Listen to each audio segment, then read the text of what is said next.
Wow, ಗಿಣ್ಣು. ಗಿಣ್ಣು ಅಂದರೆ ಯಾರಿಗಿಷ್ಟ ಇರಲ್ಲ ಹೇಳಿ, ಎಲ್ಲರಿಗೂ ಇಷ್ಟ. ಆದರೆ ನಾವು ತಿನ್ನಬೇಕು ಅಂದ್ಕೊಂಡಾಗೆಲ್ಲ ಗಿಣ್ಣ ಸಿಗತ್ತಾ? ಇಲ್ಲ. ಯಾಕಿಲ್ಲ? ಸಿಗತ್ತೆ. ನೋಡಿ, ನಾನಿಲ್ಲಿ ಇನ್ಸ್ಟಂಟ್ ಗಿಣ್ಣ ಮಾಡುವಂತಹ ಪೌಡ್ರನ್ನು ತರಿಸಿದ್ದೇನೆ. ಈ ಪೌಡ್ರಿಂದ ನಾವು ಇನ್ಸ್ಟಂಟಾಗಿ ಗಿಣ್ಣವನ್ನು ಮಾಡಿಕೊಂಡು ಯಾವಾಗ ಬೇಕು ಆವಾಗ ಗಿಣ್ಣ ತಿನ್ನೋ ಆಸೆ ಆದಾಗ ಮಾಡಿಕೊಂಡು ತಿನ್ನಬಹುದು. ಇದು 200 ಗ್ರಾಮ್ ಪ್ಯಾಕೆಟ್ ಇದೆ. ಇದರಿಂದ ಗಿಣ್ಣವನ್ನು ಮಾಡ್ಕೊಳ್ಬಹುದು. ನಾನಿಲ್ಲಿ ನಾರ್ಮಲ್ ನಂದಿನಿ ಹಾಲಿನ ಪ್ಯಾಕೆಟನ್ನು ತೊಗೊಂಡಿದ್ದೇನೆ. ಇದು ಅರ್ಧ ಲೀಟರ್ ಪ್ಯಾಕೆಟು. ನೀವು ಯಾವ ಹಾಲಾದರೂ ತೊಗೊಳ್ಬೋದು. ಫುಲ್ ಫ್ಯಾಟ್ ಮಿಲ್ಕ್ ಆದರೂ ತೊಗೊಳ್ಬೋದು ಅಥವಾ ನಾರ್ಮಲ್ ಹಾಲಾದರೂ ತಗೊಳ್ಬೋದು. ಈ ಹಾಲನ್ನು ಒಂದು ಪಾತ್ರೆಗೆ ನಾನು ತಗೊಳ್ತಾ ಇದ್ದೇನೆ. ಈ ಹಾಲಿಗೆ ನಾವು ಗಿಣ್ಣದ ಪೌಡ್ರನ್ನು ಮಿಕ್ಸ್ ಮಾಡ್ಕೊಳ್ಳೋಣ. ನಮಸ್ಕಾರ ಸ್ನೇಹಿತರೆ, ಜಿತಿ ಕಿಚನ್ಸ್ಗೆ ಸ್ವಾಗತ. ಪ್ಯಾಕೆಟ್ ಕಟ್ ಮಾಡಿ ಈಗ ನಾನು ಪೌಡ್ರನ್ನು ನಿಧಾನವಾಗಿ ಸ್ವಲ್ಪನೇ ಹಾಕ್ಕೊಂಡು ನಾವು ಕಲಿಸ್ಕೊಳ್ಬೇಕು. ಯಾಕಂದರೆ ಗಂಟಾಗೋ ಚಾನ್ಸಸ್ ಇರ್ತದೆ. ಅದಕ್ಕೆ ಈ ಹಸಿ ಹಾಲಿನಲ್ಲೇ ನಾವು ಈ ಹಾಲಿನ ಪುಡಿಯನ್ನು ಮಿಕ್ಸ್ ಮಾಡ್ಕೊಳ್ಬೇಕು. ನಿಧಾನಕ್ಕೆ ಮಿಕ್ಸ್ ಮಾಡಿಕೊಂಡ್ರೆ ಗಂಟಾಗೋದಿಲ್ಲ. ಗಿಣ್ಣ ಅಂದರೆ ನಮ್ಮ ಮನೆಯಲ್ಲಿ ಎಲ್ರಿಗೂ ತುಂಬಾ ಇಷ್ಟ. ಆದರೆ ನಾವು ಅಂದ್ಕೊಂಡಾಗೆಲ್ಲ ಗಿಣ್ಣ ಸಿಗ್ತಾ ಇರಲಿಲ್ಲ. ಈಗ ಈ ಪೌಡ್ರ್ ನೋಡಿದ ಮೇಲಂತೂ ನನಗೆ ತುಂಬ ಅಂದರೆ ತುಂಬ ಖುಷಿ ಆಗ್ತಾ ಇದೆ. ಇದರಿಂದ ನಾವು ಇನ್ಸ್ಟಂಟಾಗಿ ಯಾವಾಗ ಬೇಕು ಅಂತ ಅನ್ನಿಸ್ದಾಗೆಲ್ಲ ಗಿಣ್ಣವನ್ನು ಮಾಡಿಕೊಂಡು ತಿನ್ಬೋದು. ನಾರ್ಮಲಾಗಿ ಗಿಣ್ಣದ ಹಾಲಿನಿಂದ ನಾವು ಗಿಣ್ಣ ಮಾಡ್ತೀವಲ್ಲ, ಅದೇ ರೀತಿ ಇದು ಕೂಡ ತುಂಬ ಚೆನ್ನಾಗಿ ಬರ್ತದೆ, ಸಾಫ್ಟಾಗಿ ಇರ್ತದೆ, ಈಸಿಯಾಗಿ ಕೂಡ ಮಾಡ್ಕೊಳ್ಬೋದು. ಅರ್ಧ ಲೀಟ್ರ್ ಹಾಲಿನಲ್ಲಿ ಈ ಒಂದು ಫುಲ್ ಪ್ಯಾಕೆಟನ್ನು ನಾವು ಮಿಕ್ಸ್ ಮಾಡ್ಕೊಳ್ಬೇಕಾಗ್ತದೆ. ಯಾವಾಗ ಯಾರ ಮನೆಯಲ್ಲಿ ಎಮ್ಮೆನೋ ಆಕಳನೋ ಕರು ಹಾಕ್ತದೆ ಅಂತ ಕಾಯ್ಕೋತು ಕುತ್ಕೊಳ್ಳೋ ಅವಶ್ಯಕತೆ ಏನಿಲ್ಲ. ಇವಾಗ ಬೇಕಂತ ಅನಿಸಿದಾಗೆಲ್ಲ ನಾವು ಗಿಣ್ಣ ಮಾಡಿಕೊಂಡು ತಿನ್ಬಹುದು. ಇದನ್ನು ನಿಧಾನವಾಗಿ ನಾವು ಕಲಿಸ್ಕೊಂಡು ರೆಡಿ ಮಾಡ್ಕೊಳ್ಳೋಣ. ನೋಡಿ, ಚೆನ್ನಾಗಿ ಇವಾಗ ಮಿಕ್ಸ್ ಆಗಿದೆ. ಪೌಡ್ರ್ ಪೂರ್ತಿಯಾಗಿ ಮಿಕ್ಸ್ ಆಗಬೇಕು. ಇದಕ್ಕೆ ಸ್ವೀಟಿಗೆ ನಾನು ಬೆಲ್ಲನ ತಗೊಳ್ತಾ ಇದ್ದೇನೆ. ನೀವು ಸಕ್ಕರೆಯನ್ನು ಕೂಡ ತಗೊಳ್ಬೋದು. ನಿಮಗೆ ರುಚಿಗೆ ಎಷ್ಟು ಸಿಹಿ ಬೇಕು ಅಷ್ಟು ಬೆಲ್ಲ ಅಥವಾ ಸಕ್ಕರೆಯನ್ನು ಮಿಕ್ಸ್ ಮಾಡ್ಕೊಳ್ಬೇಕು. ಈಗ ಬೆಲ್ಲ ಪೂರ್ತಿಯಾಗಿ ಕರಗಬೇಕು. ಅಲ್ಲಿವರೆಗೂ ನಾವು ಚೆನ್ನಾಗಿ ಹಾಲಿನಲ್ಲಿ ಕರಗಿಸ್ಕೊಳ್ಬೇಕು.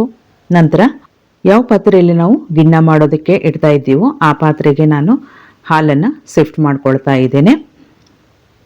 ಈಗ 2 ಏಲಕ್ಕಿಯನ್ನು ನಾನು ಕುಟ್ಟಿ ಪುಡಿ ಮಾಡಿ ಈ ಗಿಣ್ಣದ ಹಾಲಿಗೆ ಸೇರಿಸ್ಕೊಳ್ತಾ ಇದ್ದೇನೆ. ಈ ಇನ್ಸ್ಟಂಟ್ ಗಿಣ್ಣದ ಪೌಡ್ರು ಆನ್ಲೈನ್ನಲ್ಲಿ ನಿಮಗೆ ಸಿಗುತ್ತೆ. ಏಲಕ್ಕಿ ಪುಡಿ ಜೊತೆಗೆ ಜಾಯ್ಕಾಯಿ ಹಾಕೋದ್ರಿಂದ ಫ್ಲೇವರು ತುಂಬ ಚೆನ್ನಾಗಿ ಬರ್ತದೆ. ಅದರ ಜೊತೆಗೆ ಸೋಂಪು ಕಾಳನ್ನು ಕೂಡ ಹಾಕ್ಕೊಳ್ಬೋದು. ನಾನಿಲ್ಲಿ ಜಾಯ್ಕಾಯಿಯನ್ನು ಸ್ವಲ್ಪ ಕ್ರಷ್ ಮಾಡಿ ಸೇರಿಸ್ಕೊಳ್ತಾ ಇದ್ದೇನೆ. ನೀವು ಗಸಗಸೆ ಇದ್ದರೆ ಗಸಗಸೆಯನ್ನು ಸ್ವಲ್ಪ ಬಿಸಿ ಮಾಡಿ ಹಾಕ್ಕೊಳ್ಬೋದು. ಡ್ರೈ ಫ್ರೂಟ್ಸ್ ಕೂಡ ಕಟ್ ಮಾಡಿ ಹಾಕೋಬೋದು. ಸೈಡಲ್ಲಿ ಒಲೆ ಮೇಲೆ ನಾನು ಒಂದು ಪಾತ್ರೆಗೆ ನೀರು ಹಾಕಿ ಕುದಿಯೋದಕ್ಕೆ ಇಟ್ಟಿದ್ದೆ. ನೋಡಿ, ನೀರು ಕುದೀತಾ ಇದೆ. ಈ ಬಾಣಲೆಗೆ ನಾನು ಒಂದು ರಿಂಗನ್ನು ಇಟ್ಟು ಅದರ ಮೇಲೆ ಈ ಹಾಲಿನ ಪಾತ್ರೆಯನ್ನು ಇಡ್ತಾ ಇದ್ದೇನೆ. ಇದನ್ನು ಮುಚ್ಚಿ ಆವಿಯಲ್ಲಿನೇ ಬೇಯಿಸ್ಕೊಳ್ಳೋಣ. ಸ್ಟೀಮರ್ನಲ್ಲಿ ಕೂಡ ನೀವು ಇಟ್ಟು ಬೇಯಿಸ್ಕೊಳ್ಬೋದು. 1 ಗಂಟೆಯವರೆಗೂ ನಾನು ಸ್ಟೀಮ್ ಮಾಡ್ಕೊಂಡಿದ್ದೇನೆ. ಮೀಡಿಯಮ್ ಹೀಟಲ್ಲಿ ನಾವು ಸ್ಟೀಮ್ ಮಾಡಿಕೊಂಡ್ರೆ ಚೆನ್ನಾಗಿ ಬೆಂದಿರುತ್ತೆ. ನೀವು ಬೇಕಿದ್ರೆ ಕುಕ್ಕರ್ನಲ್ಲಿ ಕೂಡ ಈ ರೀತಿ ಮಾಡ್ಕೊಳ್ಬಹುದು. ಈಗ ಬೆಂದಿದೆ ಅಂತ ನೋಡೋಣ. ವಾವ್, ತುಂಬ ಚೆನ್ನಾಗಿ ಬಂದಿತ್ತು. ನನಗಂತೂ ತುಂಬ ಖುಷಿ ಆಯಿತು. ಈಗ ಒಂದು ಚಾಕುವಿನಿಂದ ನಾವು ಬೆಂದಿದೆ ಇಲ್ಲ ಅಂತ ನೋಡೋಣ. ನೋಡಿ, ಕ್ಲೀನಾಗಿ ಬಂದಿದೆ, ತುಂಬ ಚೆನ್ನಾಗಿ ಬೆಂದಿದೆ. ಇವಾಗ ಪೂರ್ತಿಯಾಗಿ ಆರೋದಕ್ಕೆ ಬಿಡಬೇಕು. ನಂತರ ಆರಿದ ಮೇಲೆ ಒಂದು 2 ಗಂಟೆ ನಾವು ಫ್ರಿಜ್ಜಲ್ಲಿ ಇಟ್ಟರೆ ತಣ್ಣಗೆ ಚೆನ್ನಾಗಿ ಸೆಟ್ಟಾಗಿರುತ್ತೆ. ಆವಾಗ ನಾವು ಕಟ್ ಮಾಡಿ ತಿನ್ಬೋದು. ಸ್ನೇಹಿತರೆ, ನನ್ನ ಸರಳ ಮತ್ತು ಸುಲಭವಾಗಿ ಮಾಡುವಂತಹ ಈ ರೆಸಿಪಿಗಳು ನಿಮಗೆ ಇಷ್ಟ ಆಗ್ತಾ ಇದ್ದಲ್ಲಿ ನನ್ನ ಚಾನಲನ್ನು ಸಬ್ಸ್ಕ್ರೈಬ್ ಮಾಡ್ಕೊಂಡು ನೋಡಿ. ನಿಮ್ಮ ಫ್ರೆಂಡ್ಸ್ ಆ್ಯಂಡ್ ಫ್ಯಾಮಿಲಿಗೆ ಶೇರ್ ಮಾಡಿ ಹಾಗೂ ಒಂದು ಲೈಕ್ ಕೊಡೋದನ್ನು ಮರಿಬೇಡಿ. ಇಲ್ಲಿ ನೋಡಿ ಎಷ್ಟು ಚೆನ್ನಾಗಿ ಸೆಟ್ಟಾಗಿದೆ ಅಂತ. ಇವಾಗ ನಾವು ಕಟ್ ಮಾಡ್ಕೊಳ್ಳೋಣ. ನಿಮಗೆ ಯಾವ ರೀತಿ ಬೇಕು ಆ ರೀತಿ ನೀವು ಯಾವ ಸೈಜ್ನಲ್ಲಿ ಬೇಕು ಆ ಸೈಜಲ್ಲಿ ಕಟ್ ಮಾಡಿಕೊಂಡು ತಿನ್ನಬಹುದು. ಬೇಕಿದ್ರೆ ನೀವು ಪ್ಲೇಟಿಗೆ ಶಿಫ್ಟ್ ಮಾಡ್ಕೊಂಡು ಕೂಡ ಇದನ್ನು ಕಟ್ ಮಾಡಿ ತಿನ್ಬೋದು. ನಾನಿಲ್ಲಿ ಹಾಗೇ ಈ ಪಾತ್ರೆಯಲ್ಲಿನೇ ಕಟ್ ಮಾಡ್ತಾ ಇದ್ದೇನೆ. ಬಾಯಲ್ಲಿ ನೀರು ಬರ್ತಾ ಇದೆ. ಈಸಿಯಾಗಿ ಪೀಸಸ್ಸು ನಾವು ತೆಕ್ಕೊಳ್ಬೋದು. ನೋಡಿ, ಸೈಡ್ ಕೂಡ ನಾನು ಕಟ್ ಮಾಡ್ಕೊಳ್ತಾ ಇದ್ದೇನೆ.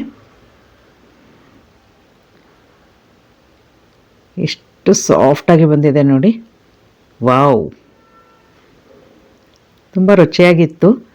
ಇದರ ಮೇಲೆ ನಾನು ಸ್ವಲ್ಪ ಒಣ ಕೊಬ್ಬರಿ ತುರಿಯನ್ನು ಹಾಕ್ಕೊಳ್ತಾ ಇದ್ದೇನೆ. ಇವಾಗ ನಿಮಗೂ ಕೂಡ ಬಾಯಲ್ಲಿ ನೀರು ಬರ್ತಾ ಇದೆಯಲ್ಲ, ಹಾಗಿದ್ರೆ ಯಾಕೆ ತಡ, ನೀವು ಕೂಡ ಇನ್ಸ್ಟಂಟ್ ಗಿಣ್ಣದ ಪುಡಿಯನ್ನು ತರಿಸಿ ಈ ರೀತಿಯಾಗಿ ಗಿಣ್ಣ ಮಾಡಿಕೊಂಡು ತಿನ್ನಿ.